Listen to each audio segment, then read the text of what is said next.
Houston, Texas. Spring of 2007. It was the kind of evening that didn't stand out. Cars rolled through the freeways.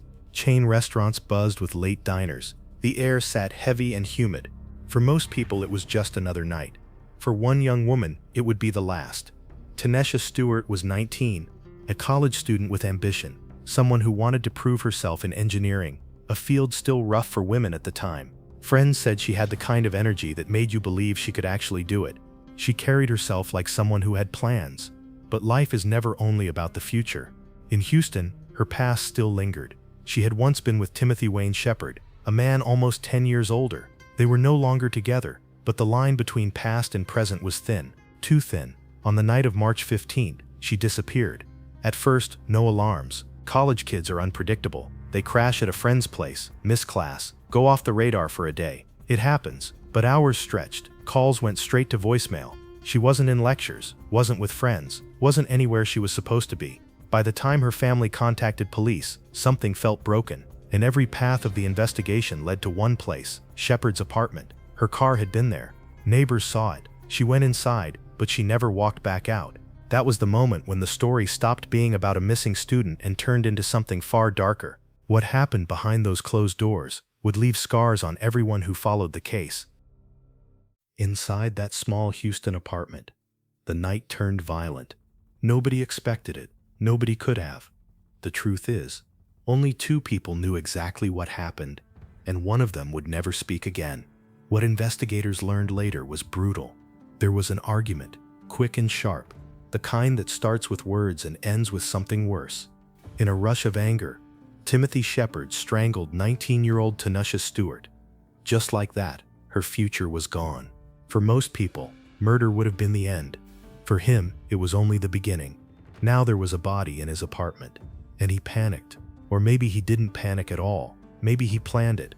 No one can say for sure. But what came next was almost unthinkable. Shepard cut her body apart. He tried to erase her from existence. Piece by piece, he placed what was left on a barbecue grill and into a fireplace, burning for hours, maybe days. The smoke carried over the neighborhood. People smelled something strange, but no one could imagine what it was. He believed fire would hide his crime, but hiding a human life is never that simple. Neighbors talked. Investigators were already looking his way. When police finally pressed him, the story spilled out, and it was worse than anyone had guessed. There would be no recovery, no body, no funeral in the ordinary sense. Only ash, only fragments. For her family, that meant no grave, no place to stand and say goodbye. Just the unbearable weight of knowing she was gone, and knowing how. And this case, from that moment on, stopped being another statistic in Houston's crime files. It became a symbol of something darker, a reminder of how quickly cruelty can consume and how final the silence it leaves behind can be. By the time police looked at Shepard, the scene was almost gone. No blood, no body, nothing you'd expect in a murder case. Just an apartment that felt empty, too empty. But the gaps didn't fool anyone. Her car had been outside his place. Neighbors talked about smoke, about a smell that stuck in the air for hours. None of it fit the story Shepard tried to hold together. The truth is, when detectives pressed harder, it all cracked. He admitted it, not in a clean statement, not in one neat confession, more like fragments spilling out, enough to kill every last hope her family had been clinging to. She wasn't lost. She wasn't coming back. He had taken her life, and then set fire to what was left. From there, the case moved fast. No drawn-out drama, no endless courtroom fight. He had confessed. Evidence wrapped around him like chains.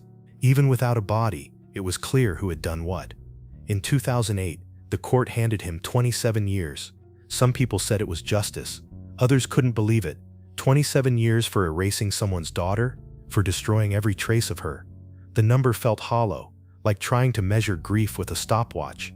For her family, the trial gave facts, but never closure.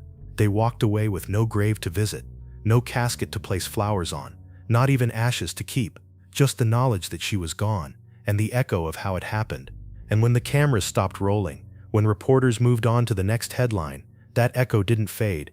It stayed, heavy, permanent. The strangest part is how quickly the world seemed to move on. Other stories filled the news, other tragedies took the spotlight, but for the people who loved her, time didn't heal in neat stages. It froze on that week in March 2007, a wound left open, a chapter without an ending. After the sentencing, there was silence. Not relief, not closure, just silence.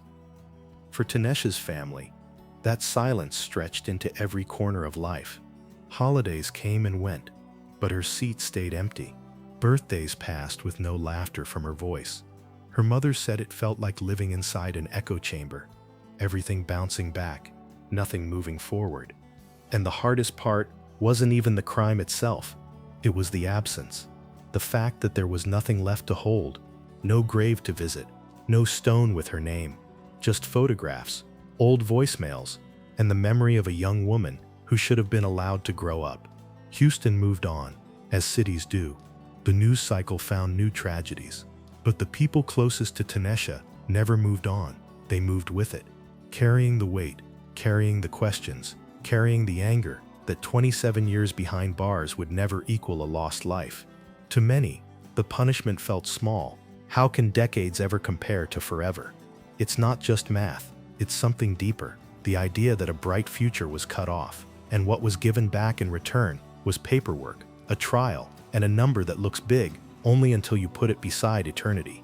What still lingers is the betrayal.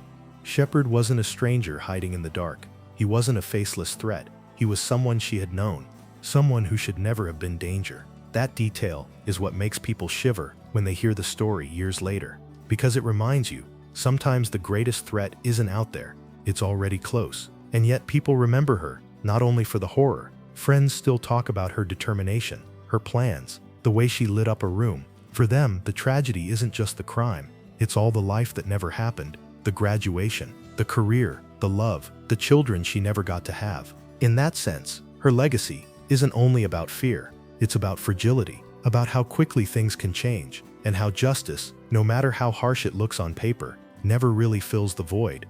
Tynesha Stewart's story is still told, not just because of the brutality of her death, but because of what it represents. That underneath ordinary lives, ordinary apartments, ordinary relationships, there can be shadows we never expect. And maybe that's the part that never leaves you.